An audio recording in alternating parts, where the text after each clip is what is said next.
అందరికీ నమస్కారం. నా పేరు Anil Kumar Yadav Deshmukh. Welcome to our YouTube channel. ఈరోజు నేను మాట్లాడాల్సిన టాపిక్ ఏంటంటే కలకత్తాలో జరిగిన ఇన్సిడెంట్ గురించి, ఒక డాక్టర్ గారిని, జూనియర్ డాక్టర్ గారిని చేసిన రేప్ అండ్ మర్డర్ గురించి మాట్లాడాలి. బట్ దాని గురించి రేపు మాట్లాడతాను.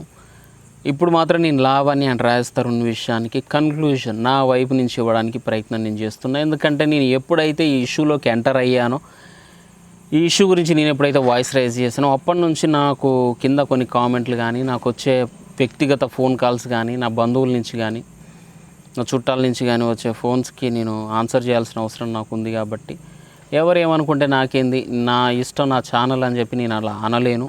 ఎందుకంటే నన్ను సపోర్ట్ చేస్తున్న నా అన్నదమ్ములకి నేను సమాధానం చెప్పాల్సిన బాధ్యత నా మీద ఉంది. అట్లనే నన్ను సపోర్ట్ చేస్తున్న నా అక్క చెల్లెక అందరికీ నేను ఆన్సర్ చేయాల్సిన బాధ్యత నా మీద ఉంది. అట్లనే నన్ను మజిలీ మూవీలో లాగా ఎవరైనా దూరం నుంచి వాచ్ చేస్తున్న వీడియోలను చూస్తూ ఎంజాయ్ చేసే అమ్మాయిలు ఎవరైనా ఉంటే అంటే ఉండరు, జస్ట్ ఊరికే సరదా కన్నాను. కానీ ప్రతి ఒక్కరికి నేను ఎక్స్ప్లెనేషన్ ఇవ్వాల్సిన బాధ్యత నా మీద ఉంది. కాబట్టి నేను ఇప్పుడు కన్క్లూజన్ ఇవ్వడానికి ట్రై చేస్తాను. ఫస్ట్ థింగ్ ఏంటంటే, ఈ ఇష్యూలోకి నేను ఎంటర్ అయినప్పటి నుంచి నాకు వినిపించిన కొన్ని కామెంట్స్ ఏంటంటే, జనసేన పార్టీ అని చెప్పి నువ్వు ఇంకెక్కడ చెప్పకు, పార్టీ పరుగు పోయే అవకాశం ఉంది అన్నారు.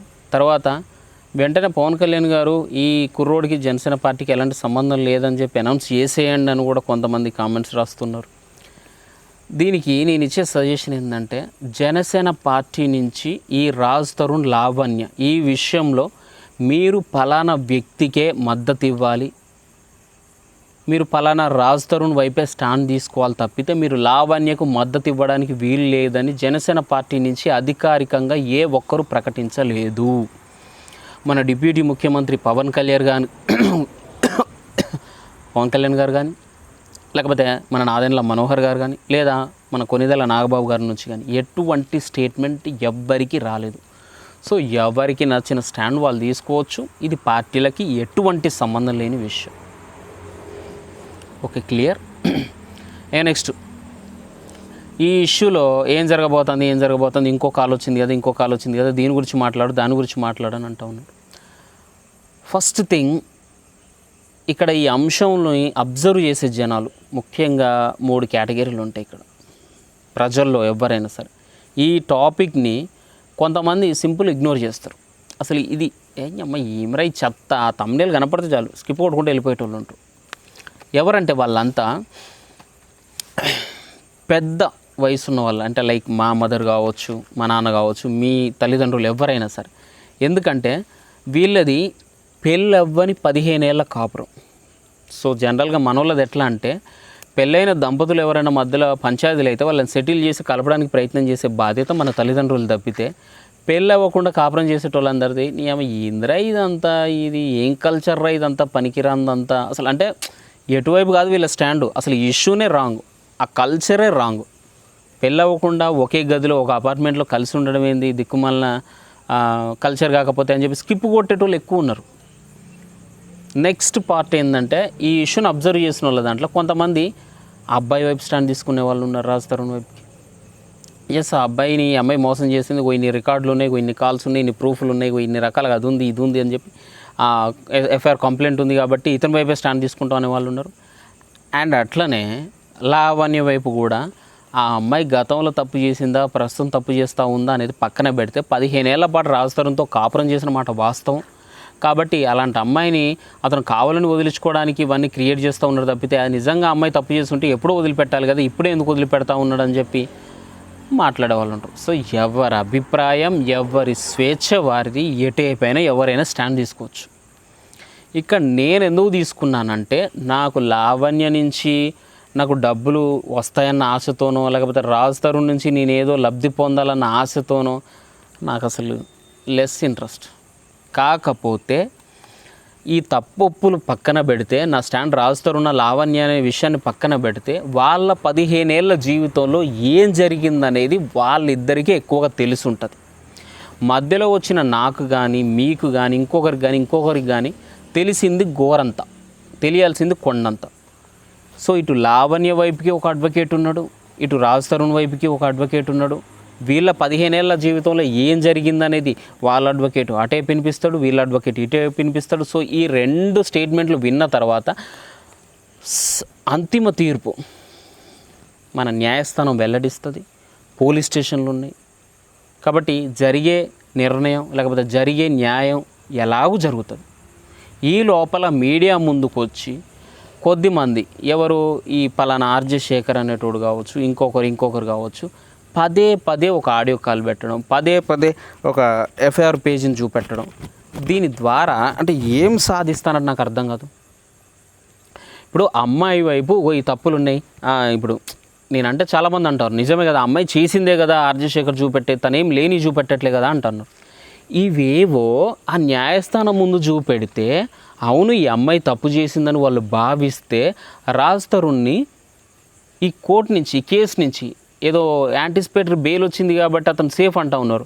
యాంటిసిపేటరీ బెయిల్ వస్తే సేఫ్ కాదు, ఆ కేసుని క్వాష్ చేసేస్తే అతను గెలిచినట్టు, అతనికి న్యాయం జరిగినట్టు. మరి యాంటిసిపేటరీ బెయిల్కి అప్లై చేయకుండా రాజ్ తరుణ్ డైరెక్ట్గా క్వాష్కి వెళ్ళిపోవచ్చు కదా, క్వాష్కి వెళ్ళేలాగా ప్రయత్నాలు చేయొచ్చు కదా అందరూ.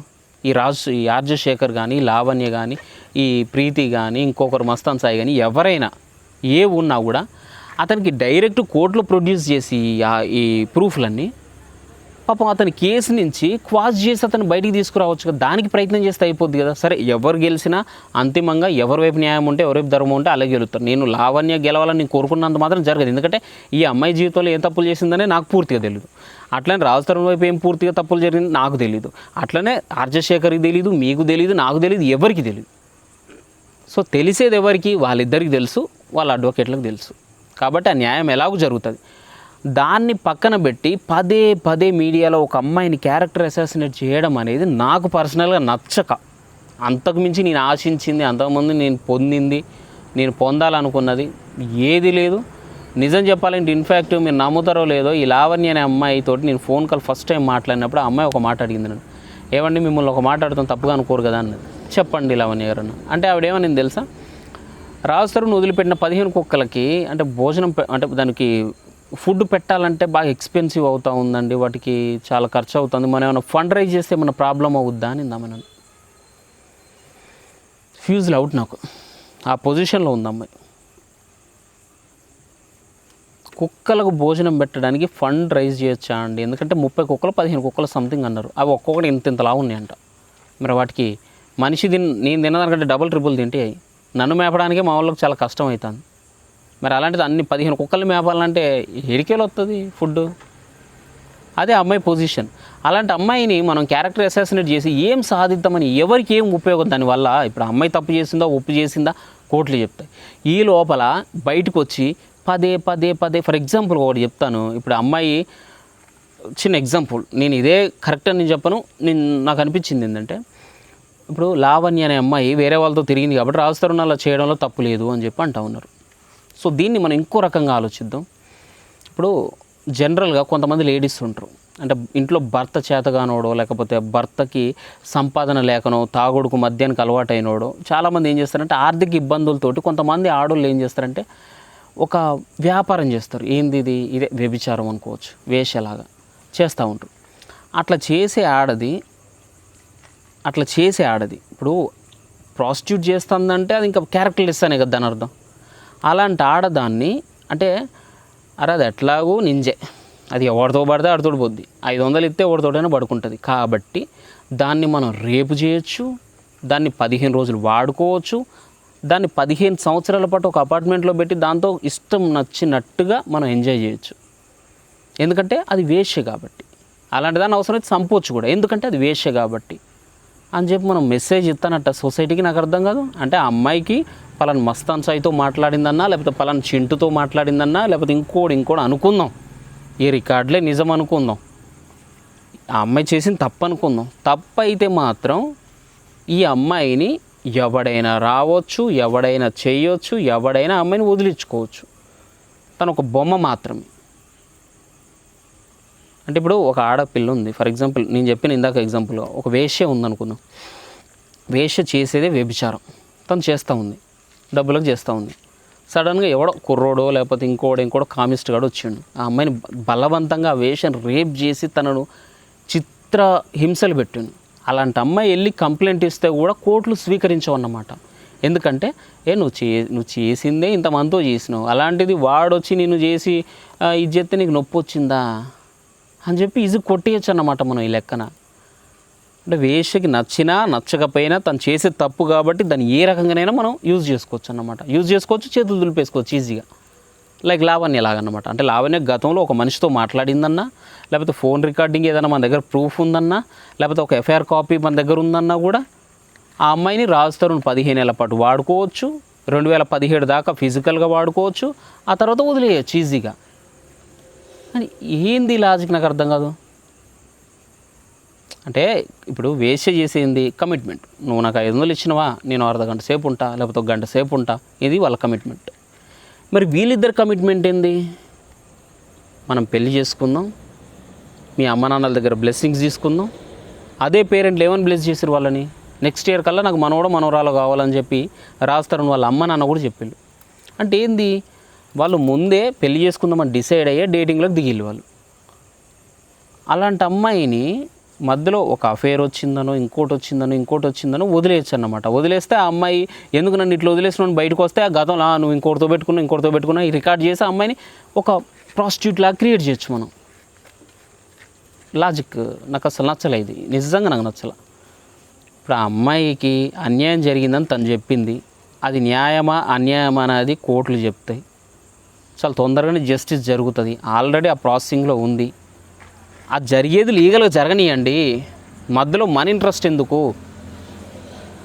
నేనేదో మరి నీకెందుకు ఇంట్రెస్టు, నువ్వెందుకు మాట్లాడుతావు లావణ్య తరపున అంటే, నేను వచ్చింది లావణ్య తరపున కాదు, లీగల్గా ఎవరు గెలిచినా గెలిపేది. ఫర్ ఎగ్జాంపుల్ రాజ్ తరుణే కరెక్ట్ అనుకుందాం, రాజ్ తరుణ్ చెప్పేటే నిజాలు, ఈ లావణ్య చెప్పేటే అబద్ధాలే అనుకుందాం. అలాంటప్పుడు రాజ్ తరుణే కదా కోర్టులో గెలిచేది. సో తద్వారా న్యాయమే గెలుస్తుంది కదా, అప్పుడు నేను కూడా హ్యాపీగానే ఉంటా కదా. పోనీ లావణ్య చెప్పేదే నిజాలు, రాజ్ తరుణ్ అబద్ధాలు చెప్పిండు, లావణ్య గెలిచింది అనుకో కోర్టులో, అది హ్యాపీనే కదా. ఎవరు గెలిచినా న్యాయస్థానం ముందు గెలుస్తారు. ఈ లోపల మీడియాలో ఎందుకు ఈ అసాసినేషన్ అంటాను నేను.